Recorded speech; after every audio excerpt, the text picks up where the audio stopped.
Mes frères et sœurs, c'est une période bénie.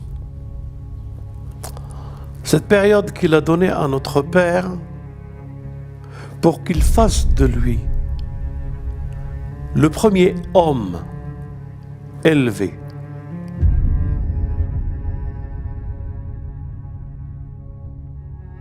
Mes salutations fraternelles à tous et à toutes. Donc aujourd'hui, mes frères, mes sœurs, avec cette bénédiction de ce mois qui nous est offert, j'ai une pensée particulière pour notre Père Adam. Et comme vous le savez, il est le premier à avoir vécu cette expérience douloureuse du remords et du pardon. Et il s'est interdit durant ce mois toute nourriture. Et à partir de là, par l'inspiration de Dieu, le jeûne fut donné aux croyants. Et à tous les prophètes d'abord, puis après il nous est arrivé à nous. Et dans quelle expérience nous devons être à travers la faim, avec une pensée particulière à notre Père. Bien sûr, c'est difficile à s'imaginer de descendre d'un monde à un autre, de vivre à un état et par une erreur, vivre dans un autre état. Seul Adam, notre Père, que la paix soit sur lui, ainsi que sur tous les prophètes, les anges et les envoyés, et nos imams, pouvaient ressentir ça. Imaginez-vous que ce n'est que dans un esprit d'imagination pour que vous puissiez accéder à la scène qu'il s'est proposée à lui. Il vit la vie qui n'a pas de dimension si nous lui imposons pas des repères. Et par cette vie sans aucune dimension, tellement qu'elle était cette dimension spacieuse et illimitée, et se voir limitée par la réflexion et le choix de l'observation. Et que ce piège dans lequel il est tombé et ce remords qu'il a provient de la nourriture. Vous pouvez vous imaginer, j'en ai subi cette expérience personnellement,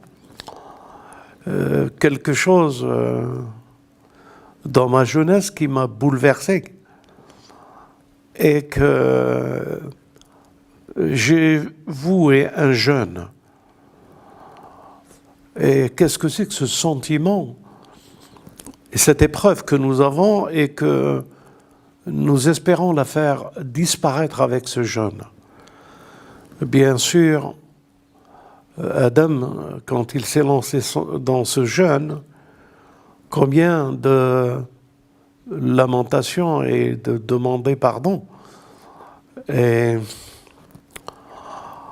combien il a été le premier à dire « Astaghfirullah Rabbi wa atubu ilayk ». Un choc s'est opéré en lui et nourriture licite ou illicite, elle était maintenant devenue un choix pour lui, alors qu'avant, il n'y avait que s'éloigner de cette arme et en profiter de tous les autres dans une dimension qui était, vous ne pouvez pas vous imaginer. Nous comprenons, quand l'interdit a été touché, d'autres portes de l'invisible qui deviennent visibles. Mais vous ne pouvez pas vous imaginer les portes qui étaient ouvertes avec les nourritures à laquelle il pouvait goûter de tous les fruits, de tous les arbres. Si cet arbre, à lui tout seul, rentrait la contradiction et la réflexion et le paradoxe du jugement, alors que dans les autres arbres, il ne goûtait que la félicité, il ne goûtait que la science de Dieu, il ne goûtait que l'inné qui ne provenait que de Dieu, parce que ce sont les arbres de Dieu qui a destiné à son khalifa. Ces arbres de Dieu qui a destiné à son khalifa, il n'y a qu'Adam, ou les prophètes, ou les grands, les awliya, nos imams, qui ont pu y goûter. Quant à nous, une faveur nous est donnée durant ce mois pour revenir à cet état. Et bien sûr, cet état, nous rentrions dans ce mois béni en demandant le pardon et en faisant, comme vous le savez, on l'a toujours dit, que les 10 premiers jours consistent à se purifier, à enlever tout ce qui était résidu, tout ce qui était en plus de ce que nous devons faire ou être. Et nous avons dit que les 10 premiers jours consistaient à se purifier.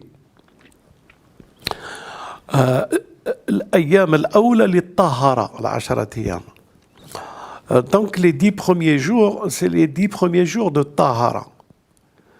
Mais on ne doit pas oublier Ma yamsisahu illa al-mutahharun. En parlant du Coran, Dieu dit ne le touche que ceux qui se sont purifiés, en parlant du Coran. Mais en parlant du Coran, il parle de tout ce qui provient de lui et de ses signes.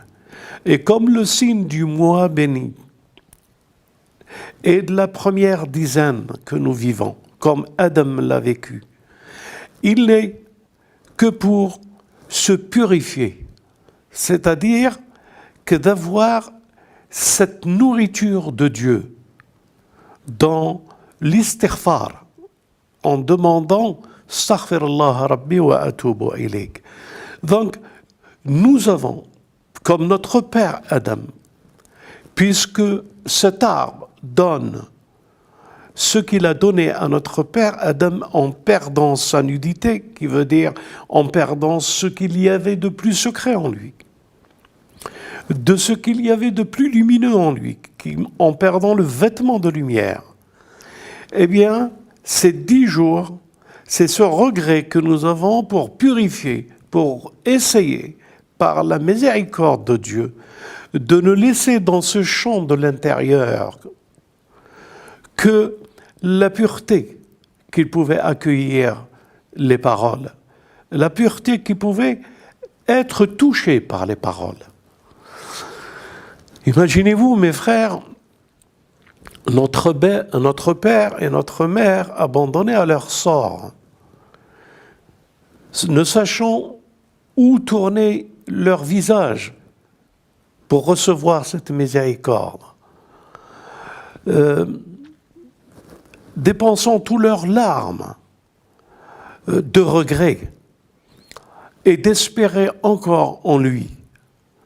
Et j'espère que les frères, vous saisissez le sens que cela peut être dans chacun d'entre nous, ces instants bénis. Mes frères et sœurs, c'est une période bénie.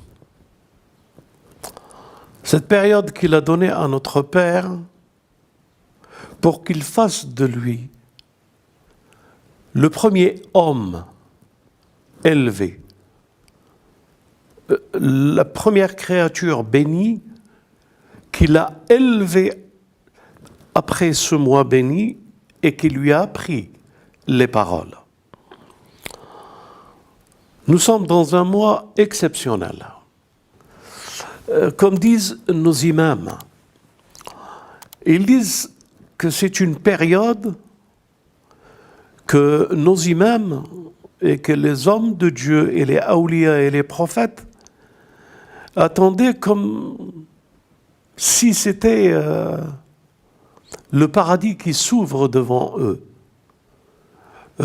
Ils étaient tout joyeux et heureux de l'accueillir. C'est comme si le prophète, notre bien-aimé, venait chez nous. C'est comme si le jour que nous l'accompagnons et que nous sommes accompagnés par Gabriel alayhi salam. C'est un mois où les anges et l'esprit ont été et fut destinés pour ce destin de ce mois. Donc, nos imams disaient que nous attendions ce mois comme si nous y attendions quelque chose d'exceptionnel qui nous arrive et d'une présence exceptionnelle et intense.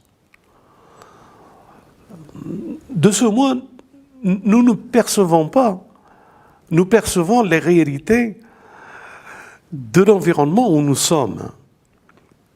Mais nous n'avons pas l'âme sensible, ou nous n'avons pas le cœur sensible pour percevoir ce qui nous est destiné comme un père qui accueille ses enfants, ou comme une famille qui se rencontre, ou une image me vient à l'esprit. Quand on a eu l'indépendance en Algérie, ce jour de l'indépendance, j'étais jeune, j'étais un enfant. J'avais peut-être 8 ans, ou 9 ans, ou 10 ans. Ce jour-là, quelle joie de voir et de revoir ses frères qui reviennent et qui se rencontrent, et qui viennent, et qui rentrent dans leur famille. Ces héros, qu'on les voit tous, et qu'on s'embrasse tous, et que les femmes sont joyeuses, les mères joyeuses, les pères joyeux, les enfants joyeux. Cette joie intense de cette libération et de ce que nous avons subi, cette libération. Eh bien, le mois béni, c'est cela. Le mois béni, nous attendons une libération. Nous portons des chaînes par nos réflexions, par le malin et ce qu'il nous a suggéré durant notre période en dehors de ce mois.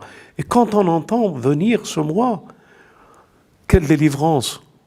C'est la délivrance. C'est une terre libérée. C'est le roi que nous voudrions mettre sur nos épaules qui apparaît. Le mois béni, sa figure, elle ressemble à celle du Messie que nous attendons, à celle du Mahdi que nous attendons. Parce que, alayhum salam, que la paix soit sur eux, c'est eux le mois béni. Lorsqu'ils vont apparaître et qu'ils solutionneront, ce sera durant cette période. Et nous le savons, tous les hadiths nous disent que l'apparition, la voix de Gabriel se fera entendre. Le son du ciel se fera entendre sur toute la terre pour annoncer cette nouvelle, que les hommes vont bientôt être libérés. C'est ça le mois béni. Nous l'aimons, nous vivons pour, nous n'attendons que ce mois.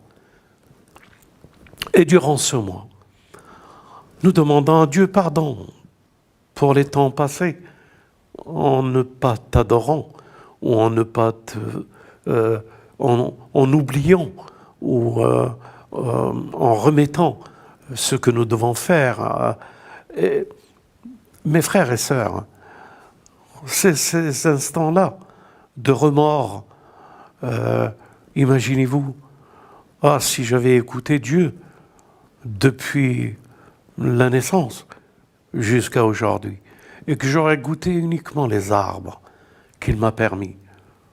Imaginez-vous cette proximité. Mais le malin est venu.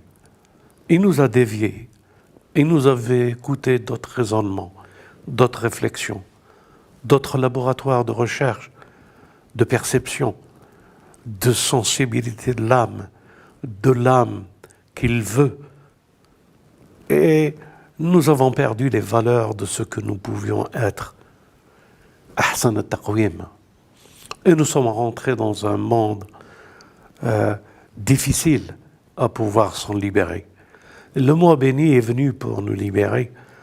Et avec l'aide de Dieu, chacun de ce que vous êtes, ce que nous sommes, nous nous libérons ensemble. Je regardais les frères et sœurs, Laylat al-Qadr de 2018. Et cette Laylat al-Qadr, elle était extraordinaire. Il y avait plein de membres. On était tous porteurs de la parole, de la paix et de la fraternité entre les hommes. Il y avait parmi nous des chrétiens. Il y avait parmi nous des descendants de juifs. Il y avait parmi nous des sunnites, des frères sunnites. Il y avait parmi nous un ensemble de fraternité humaine. On était la composante de l'homme et des hommes. On était unis par cette nuit et on a vécu des moments extraordinaires cette nuit. Malheureusement, octobre 2018, ils sont arrivés pour arrêter cela. Mais ils ne peuvent pas arrêter l'esprit de l'islam. L'islam est là pour nous libérer. L'islam est là pour libérer les opprimés. L'islam combat l'ignorance. L'islam élève la dignité de l'homme. Nous sommes tous égaux auprès de Dieu. Nous sommes tous des hommes. Et à cette unité humaine que nous appelons, qui ne veulent pas entendre, ils préfèrent entendre d'autres slogans, inventer d'autres religions, mettre à la tête de ces autres religions des idoles, qu'on appellera par des partis politiques ou autres. Et lorsque nous proclamons la justice pour tous, la meilleure pensée à nos frères palestiniens, à nos frères du Yémen, eux, ils arment les ennemis de la justice et de la vérité parce qu'ils ne peuvent pas supporter la vérité, parce qu'ils n'ont pas d'autre intérêt dans la vérité. Ils n'ont intérêt que dans les complots, que dans ce que Dieu a interdit. Ils ne veulent pas que nous interdisons ce que Dieu a interdit. Ils veulent honorer la liberté de pouvoir insulter, la liberté de pouvoir calomnier, la liberté de pouvoir coloniser. Ils sont un monde que nous ne pouvons comprendre. Ils ont des contradictions. Et comment les laisser faire pour toutes les générations futures? Ils sont un danger pour leurs enfants. Ils sont un danger pour notre humanité. Mais comment traduire par des mots le combat du mois béni, le combat des prophètes, le combat de la justice, du remords, le combat de l'oubli, le combat des erreurs qu'on a pu faire et obéir à nos âmes passionnées par la passion du désir, du toucher, du désir de soi, de l'ego, de moi. Le mois béni, mes frères, il est là pour qu'on demande pardon, pardon, pardon à tout ce qu'on a pu être sans pouvoir vouloir l'être. Et que le malin s'introduit dans nos pensées en faisant penser que nous sommes ce qu'il autosuggestionne à nos âmes.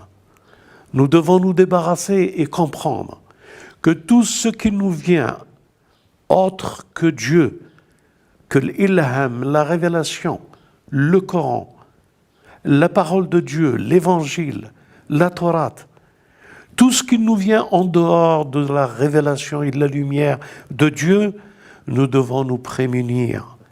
Ce mois béni est notre parure. Ce mois béni est notre bouclier. Ce mois béni est pour nous redonner, nous revivifier ce que nous sommes, nous redonner cet étendard qui est dans nos mains et que nous ne voyons pas, nous donner la vision du cœur de ce qu'a pu être la désolation de notre père Adam, de ce qu'a pu être la douleur que ce que a pu vivre Moïse avec les enfants d'Israël, avec Pharaon, ce prophète béni et son frère, traversant le monde, les mers, prenant le destin de leur humanité et des Banu Israël et se voir à la fin tout seul avec son frère. Il est terrible, heureusement, qu'ils avaient le mois béni. Et c'était durant ce mois béni qu'ils avaient quitté les enfants d'Israël et qu'ils sont partis dans le désert tout seuls.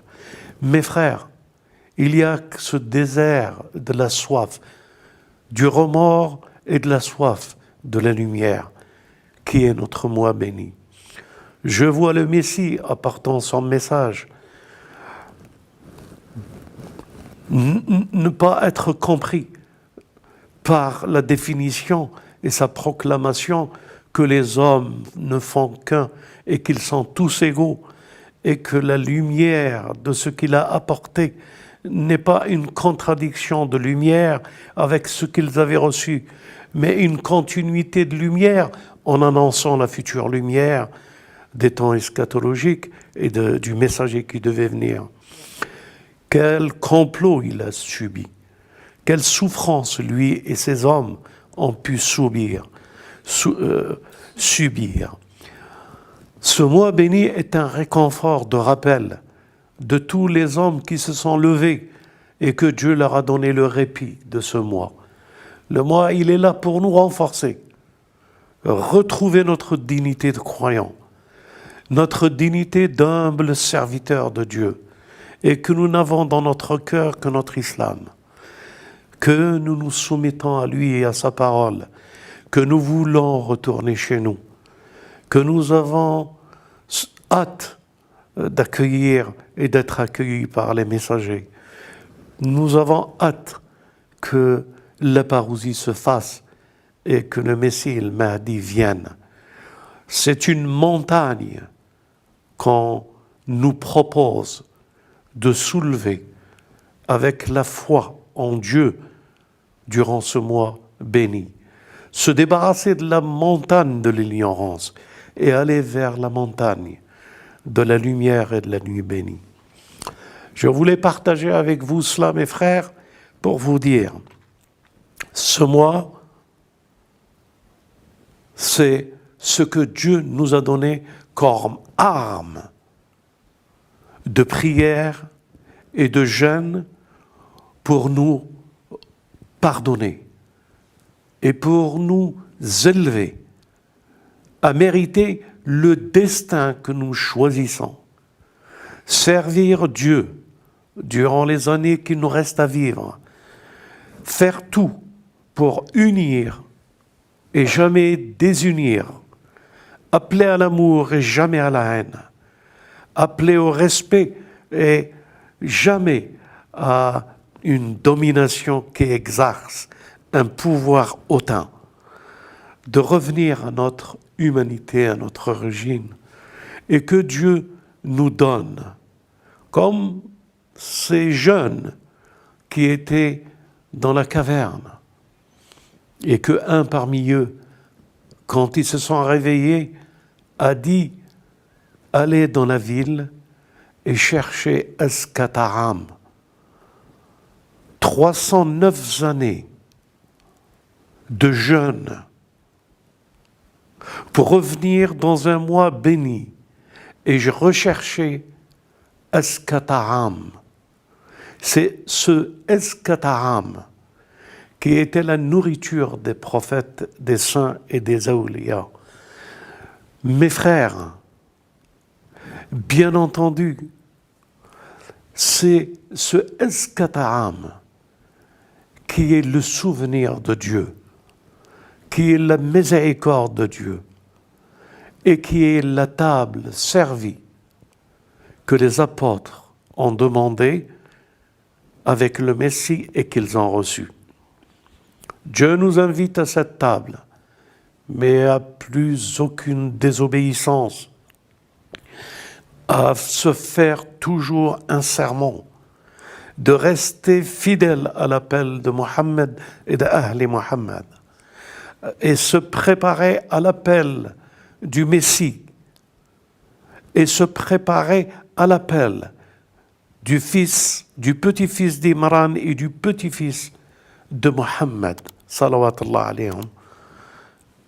Bien sûr, ce Eskata'am vient du verset du Coran des gens de la caverne. Ils ne le savent pas, mais ils viennent, par la grâce de Dieu, de jeûner 309 années. Ils ont, par la grâce de Dieu, Dieu a fait rétrécir le tout dans une sécurité. Et bien entendu, il ne faut pas oublier ce qu'ils ont dit avant de rentrer dans la grotte. Et Dieu les a pris en charge. En les prenant en charge, eux ne savent pas qu'ils sont restés ce nombre d'années. Mais un sentiment par ilham que Dieu fait inspirer à une des personnes qu'il dit en donnant de l'argent pour aller chercher, et il lui a dit Eskata'am.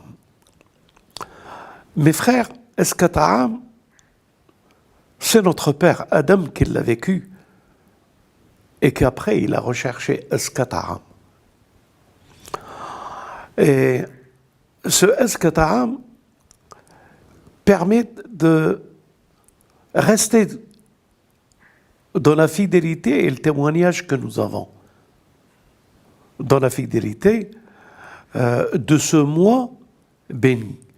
C'est-à-dire que ce que nous avons à vivre après, c'est que nous devons rechercher la meilleure des choses qui nous rappellera le dhikr et qui nous permettra de rester dans une nourriture qui ne nous permet pas de recevoir. Vous savez qu'avec une nourriture, c'est ce que nous mangeons que nous évoquons. Et c'est ce que nous évoquons que nous nourrissons. Nous nourrissons par ce que nous évoquons et nous nourrissons par ce que nous allons recevoir pour la forme de ce que nous sommes. Et de ce que nous sommes, nous avons ou l'âme pacifiée et sa nourriture, la sérénité, la paix, ou l'âme assoiffée, l'âme qui est toujours insatisfaite, qui est toujours que pour soi. C'est de ces deux nourritures que nous nous construisons. Il y a des gens que tu n'as pas besoin de demander qui ils sont. La nourriture transcende ce qu'ils sont et fait voir ce qu'ils sont. Vous savez que nous avons une source dans notre créature originelle. Cette source dans notre création originelle, elle dépend de la nature de ce que nous sommes.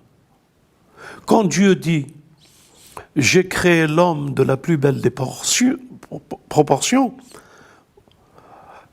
et qui veut dire « Hassan al-Taqwim », et qu'il dit « Thumma radadnah », et ensuite nous l'avons fait descendre, vous comprenez l'idée du ilham que Dieu veut nous ressusciter à travers sa parole et nous redonner cette dimension. Regardez comment il nous présente la chose.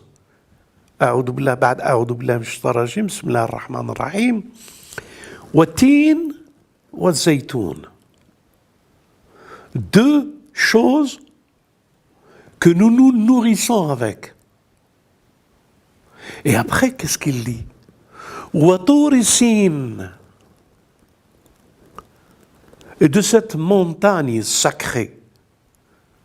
Wahad al-Balad al-Amin. Et de cette ville, Balad al-Amin, de cette ville sécurisée. Mes frères, la nourriture, la créature la plus noble, la sécurité, ce sont tout ça qui font ce que nous sommes, ce que Dieu voudrait, ce que Dieu a permis, ce que Dieu a révélé, ce que Dieu a nourri, ce que Dieu a permis d'approcher encore plus et d'y goûter. Donc, la nourriture, combien de versets qui nous parlent de nourriture, qui nous est permis, qui ne nous est pas permis, qu'il faut pas, qu'il faut.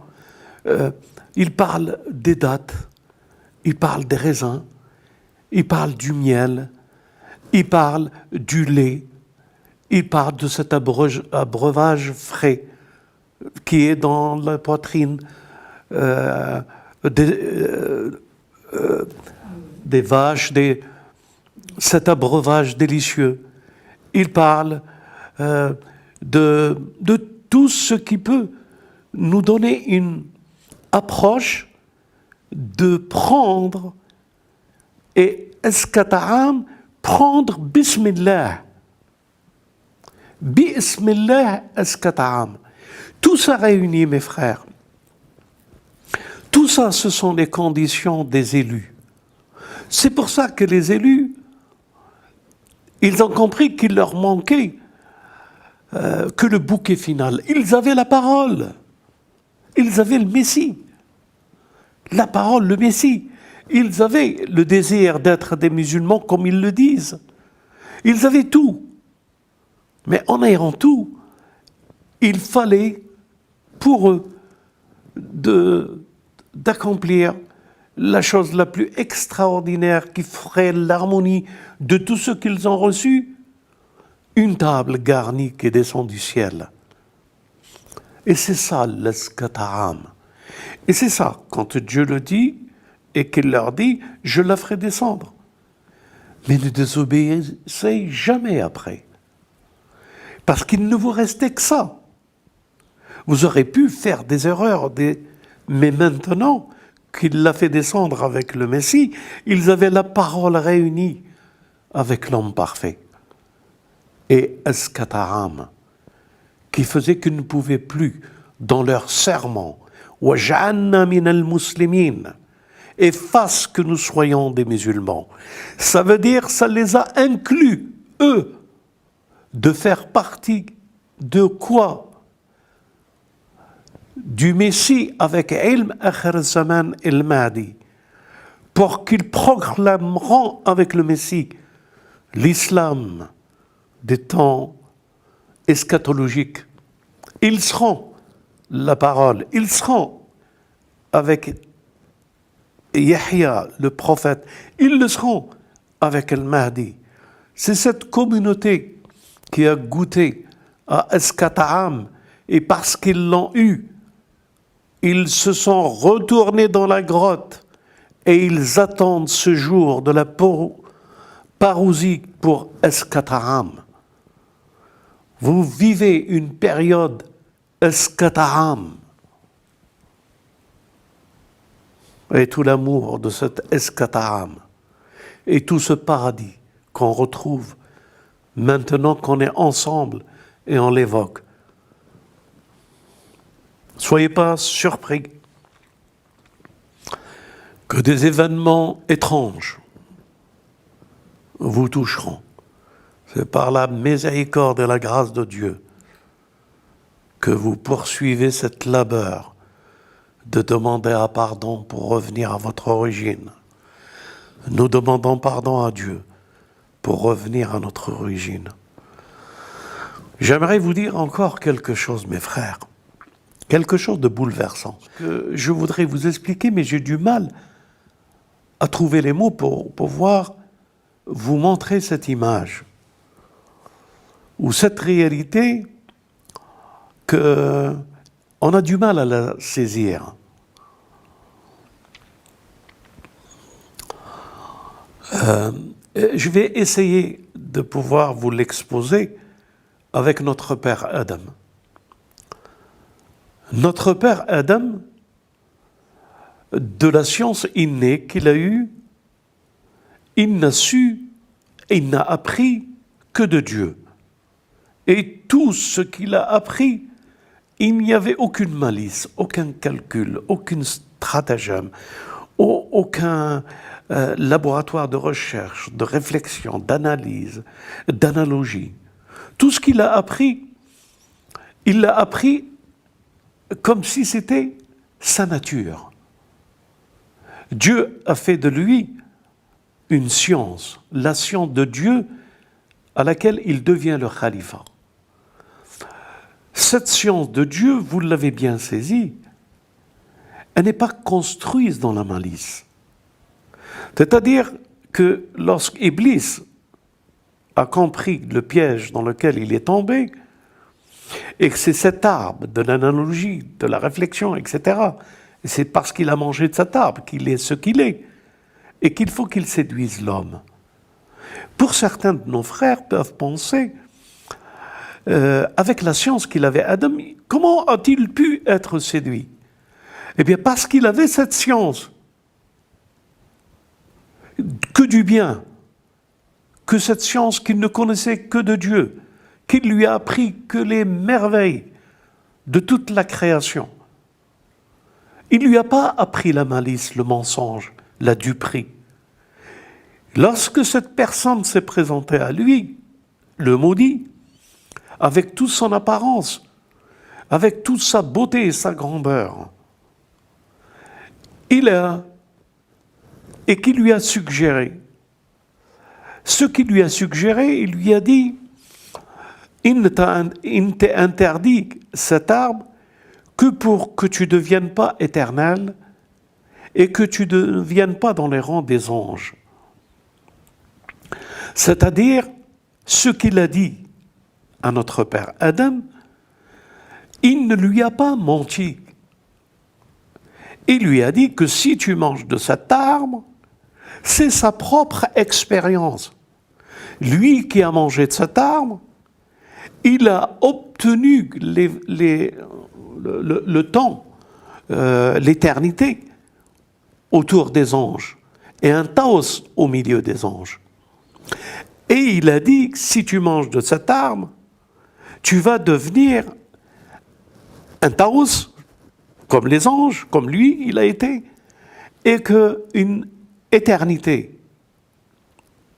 C'est pour ça qu'aujourd'hui, l'intelligence artificielle, elle ne propose rien d'autre. Le défi que nous avons dans les temps eschatologiques avec l'intelligence artificielle, elle ne propose rien d'autre que ce que Iblis a proposé à notre père Adam et à notre mère. Longévité dans le temps et la proximité de l'intelligence de la lumière. C'est ce qu'il a eu par son expérience acquise. Mais elle l'a fait tomber.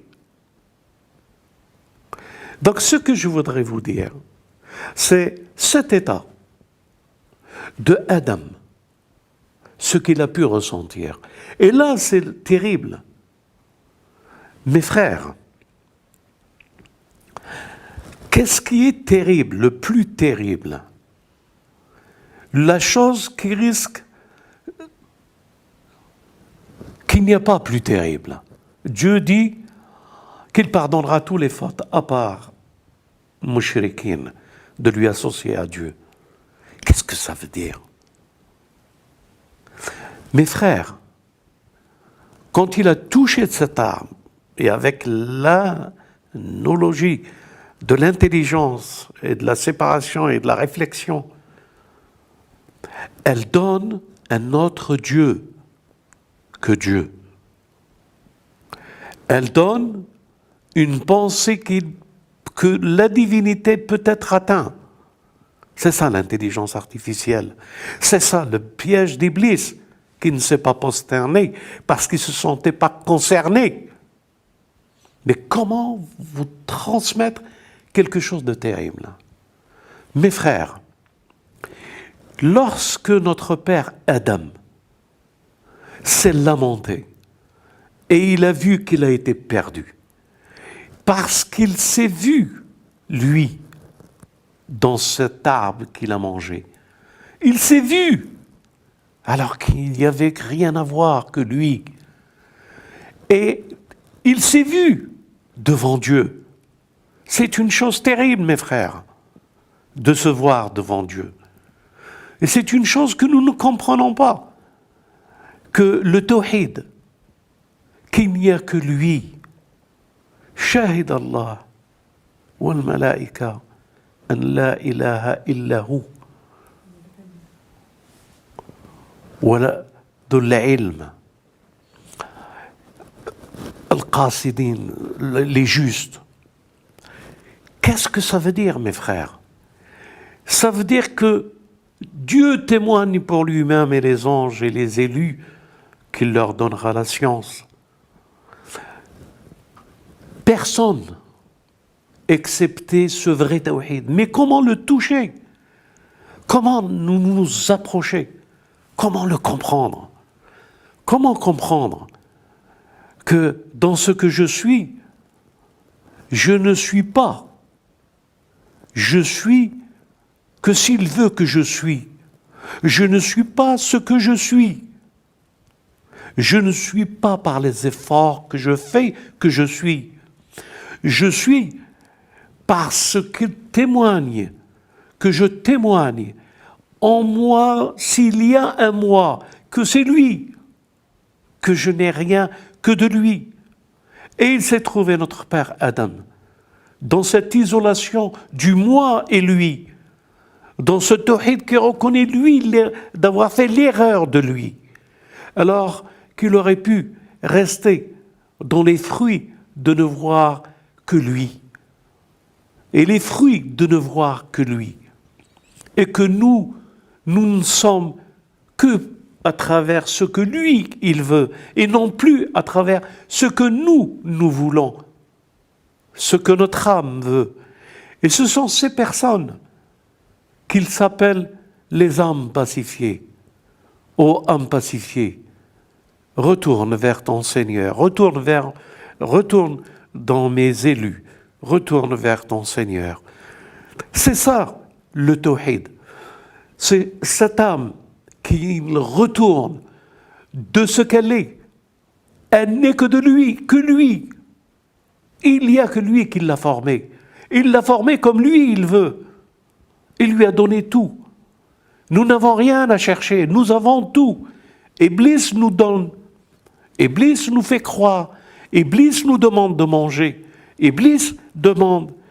Mais que peut-on donner à ceux qu'ils ont?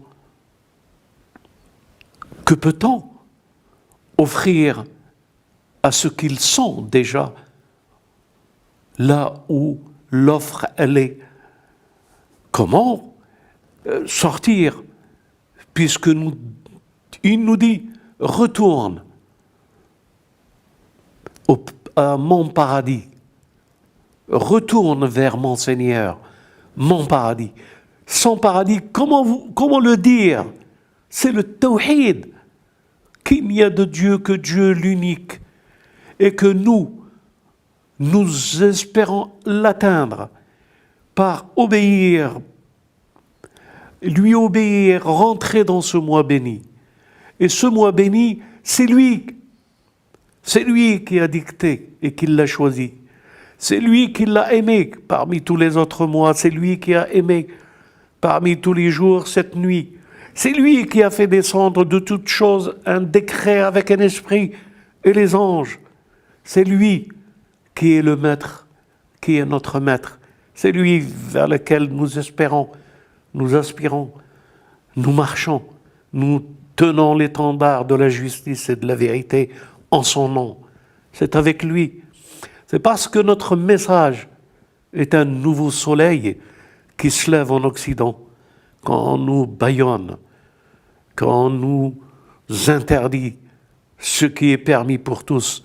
Tout le monde peut parler excepté les membres de l'ex-centre Zahra qui n'ont plus le droit de parler. Tout le monde peut dire ce qu'ils veulent, mais il ne faut pas que nous le disons. De quoi ont-ils peur? Nous ne proclamons que la justice pour tous. Cette justice que les déshérités de ce pays, les gilets jaunes réclamaient passionnément pour un peu plus que leur frigo soit rempli, un peu plus de justice. Mes frères, vous serez les hommes de Dieu qui feront le vrai tawhid que si vous vous levez pour la justice avec vos âmes, avec votre argent, avec votre force, votre santé, avec tout ce que Dieu vous a béni d'avoir, le discernement, si je puisse le dire, ou le Furqan, avec nos imams. Mes frères, c'est ça l'amour. Elle se construit et elle s'appelle. Elle s'appelle. Et de tous côtés, les appels de l'amour. Dieu nous aime. Et il nous a donné le Messie. Il nous a donné Moïse. Il nous a donné Ibrahim. Il nous a donné tous les prophètes. Il nous a donné le meilleur des meilleurs de son bien-aimé, notre Muhammad salawatullah alayhi wa ala ahlihi wa ashabihi al-mayamin. Mes frères, avec tout amour, que je vous adresse tous mes prières, mes bénédictions si j'en possède, et mon affection, que je transmets bien entendu en premier à tous, nos internautes, nos frères, nos sœurs qui nous suivent dans le monde, mois béni, Mubarak, et que ce message s'adresse aussi à eux, que nous mettrions en vidéo pour qu'ils puissent le recevoir. Et j'aimerais leur dire et dire à tous que Laylat al-Qadr, nous allons essayer de la faire, non pas uniquement avec nos frères affiliés à notre communion, notre communauté, mais le faire pour tous. Et Inch'Allah, nous allons la faire en direct sur YouTube, pour tous, que tous peuvent la suivre, en plus de la famille que nous avons dans le monde.